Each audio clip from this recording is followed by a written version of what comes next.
From the very beginning, Christ's position was unchanged. Although he is the only begotten Son of God, why is he the Father's favorite? I just wanted to understand why. Why did the Father raise him above all without explaining it to me or the others? My thoughts and questions became words, and my words became conversations. And the conversations turned into action. Yes, I wanted to be equal. At least, equal. This desire, due to misunderstanding, was the beginning of my great apostasy. At first, I didn't impose myself, but just shared my thoughts with those who trusted me. I was among them, an overshadowing cherub, their friend, their voice. But that wasn't enough for me, and I always had the same obsessive question in my mind. Why him? Of course, I did not directly accuse Christ, but I questioned him in front of everyone. They didn't understand what I was doing. And to tell the truth, at first, I didn't understand myself either. I believed that I was still faithful to God, but I was just trying to improve the order, to perfect what was already great. I told, we can strengthen the law, make the government even wiser, even stronger. I wanted to change, but secretly, without realizing it, I was spreading discontent. And when someone agreed, even in a whisper, I showed everyone their words as confirmation. Look, I'm not the only one who thinks so. I pretended that I was trying to suppress the protest, although in fact, I created it myself. And of course, this discontent matured and began to bear fruit, like a slow poison under the skin. There had not been an uprising yet, but disagreements were already kindled in the hearts, and this atmosphere was in the air. Some who had previously sung praises with all their hearts now fell silent and looked at Christ with coldness. They were in pain, just like me.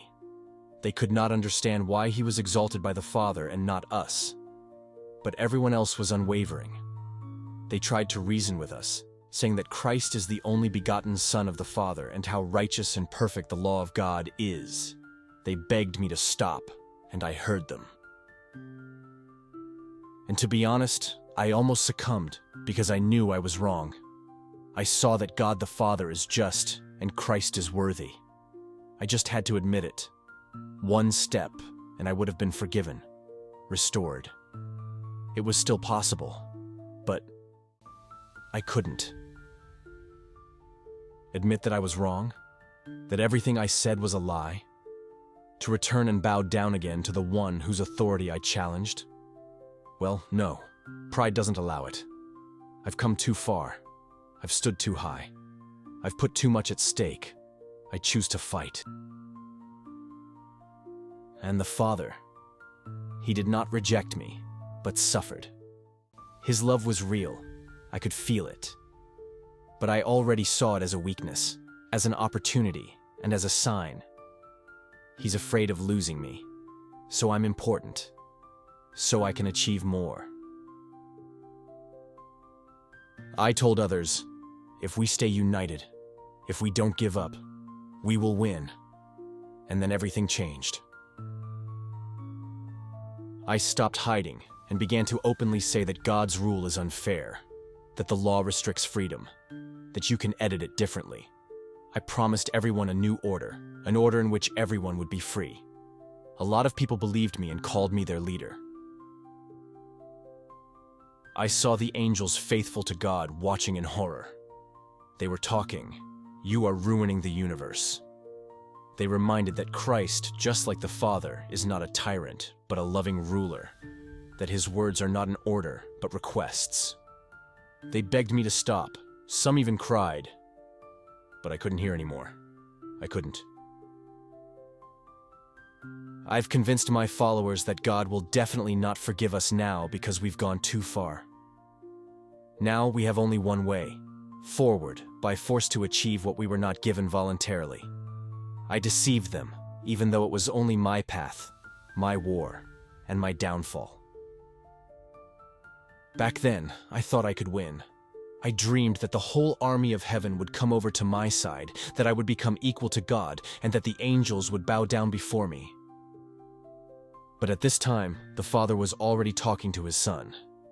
They knew everything, and my Father decided not to destroy us immediately by force, but to fairly show the whole universe the price of rebellion. That's how I, the guardian of the heavenly throne, the overshadowing cherub, became Satan, an opponent. I wasn't born evil. I became him, of my own free will. In the silence of the heart, in the pride of the mind, in the struggle with the truth. And from that moment on, the great war began, invisible but real, for the souls, for the truth, for the throne. I saw my Father's pain, and he didn't stop. I saw my Son's tears, and he went against them anyway. And now I'm here, in your world. I'm telling you the truth, not to make excuses, and for you to choose who you belong to.